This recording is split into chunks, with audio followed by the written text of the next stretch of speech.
हरीश राणा इस दुनिया को अलविदा कहकर और इस दुनिया से चला गया।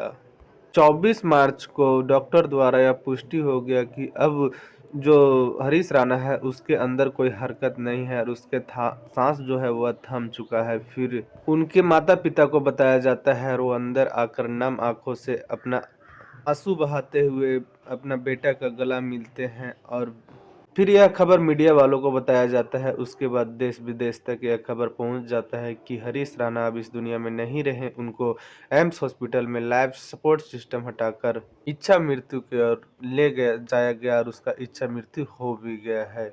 आखिर कितना दिन से बेड पे थे हरीश राणा और उनके घर वालों हरीश राणा को किस तरह से सेवा संभार और किस तरह से एक उम्मीद अपने आप में रखे हुए थे। कहानी को पूरा सुनने के लिए वीडियो पर बने रहे। हाँ तो नमस्कार, आप देख रहे हैं द रियल क्राइम और मैं आपके साथ रंजीत साहू। आप लोग जानते ही होंगे पहले हरीश राणा के माता पिता दिल्ली में रहा करते थे, लेकिन जब से हरीश राणा को यह दुर्घटना हुआ था उसके बाद वो लोग दिल्ली का मकान और ज़मीन बेचकर गाजियाबाद आ जाते, इसलिए कि यहाँ से हॉस्पिटल नज़दीक पड़ा करता था। जो हरीश राणा था वह पढ़ाई करने के लिए चंडीगढ़ के यूनिवर्सिटी में गया हुआ था और पीजी हॉस्टल में रहकर वह पढ़ाई कर रहा था। लेकिन दुखद बात यह होता है कि वह एक दिन चौथे फ्लोर से नीचे गिर जाता है और उसका सर में गंभीर चोट आ जाता है। जब उसके माता पिता से पूछा जाता है तो उसके माता पिता बताते हैं कि नौजवान वहाँ रहा करते थे, कई नवयुवक लड़का रहा करते थे वो पीजी हॉस्टल में, और वहीं कुछ लड़ाई झगड़ा हुआ होगा, इस वजह से मेरा बेटा को नीचे धकेल दिया होगा। लेकिन अभी तक इसका पुष्टि नहीं हो पाया, इसमें कोई जांच में नहीं निकल के आया कुछ सामने कि यह जो हरीश राणा को कोई धक्का मार के नीचे गिराया। यह भी अभी तक रहस्य बना हुआ है।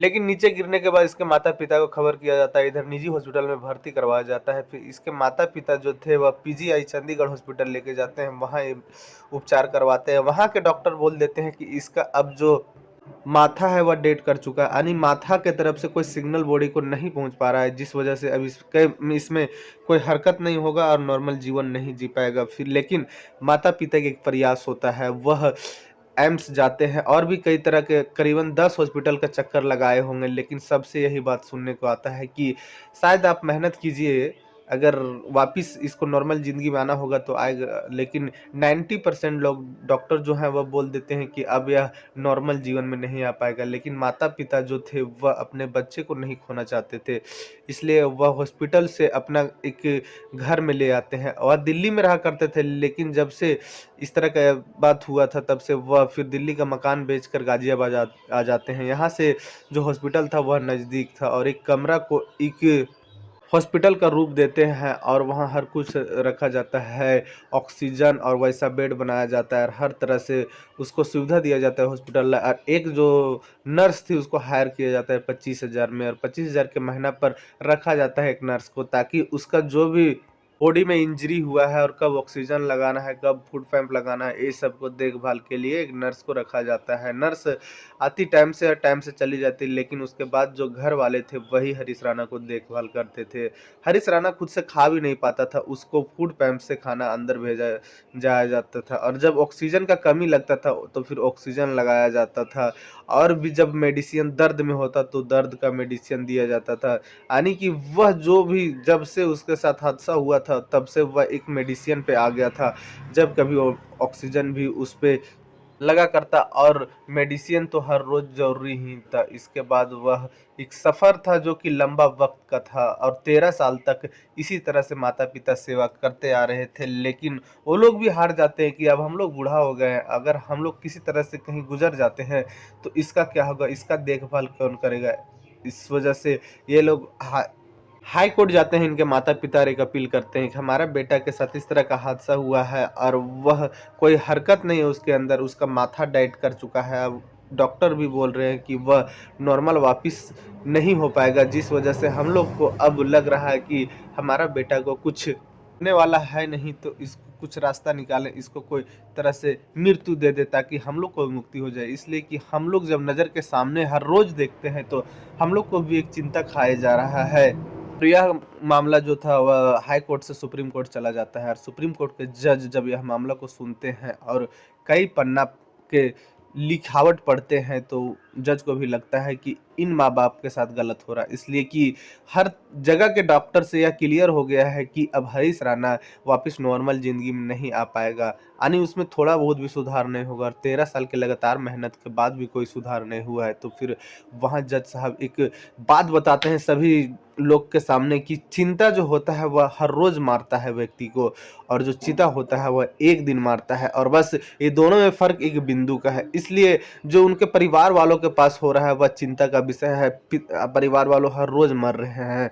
इस वजह से एक ही बार इन लोग को दुःख दिया जाए और फैसला किया जाता है। कई टीम गठित होने के बाद यह लोग अपने आप में जज के कई टीम बैठते हैं और फैसला लेते हैं कि अब जो हरीश राणा को इच्छा मृत्यु दिया जाए, इसलिए कि 13 साल के लगातार मेहनत मेहनत के बाद भी कोई हरकत उसमें नहीं हुआ है, तो और परिवार वालों को क्यों तड़पाना। उसके बाद यह फैसला होता है कि जो हरीश राणा है उसको इच्छा मृत्यु दिया जाए और उसे हॉस्पिटल में भर्ती करवाया जाए और उसके शरीर में जितना भी लाइफ सपोर्ट सिस्टम है उसको धीरे धीरे करके एक एक करके हटाया जाए। अगर उसके शरीर में कोई पेन होता है तो पेन किलर दिया जाए, और ऐसा नहीं करना है कि अचानक ही सब कुछ हटा देना है, दवाई वगैरह नहीं, धीरे धीरे करके हटाना है ताकि उसको दर्द भी ना हो और धीरे धीरे वह मौत की ओर चले जाए। ऐसा ही होता है, वह फैसला आ जाता है। उसके बाद जो सुप्रीम कोर्ट के जज हैं वह एक फैसला सुनाते हैं यही हरीश राणा के पिता को कि अब आपके बेटे को इच्छा मृत्यु दिया जाएगा और एम्स के हॉस्पिटल ले जाया जाएगा और वहाँ डॉक्टर के निगरानी में इसको इच्छा मृत्यु दिया जाएगा। उनके घर वालों तो खुश नहीं थे, लेकिन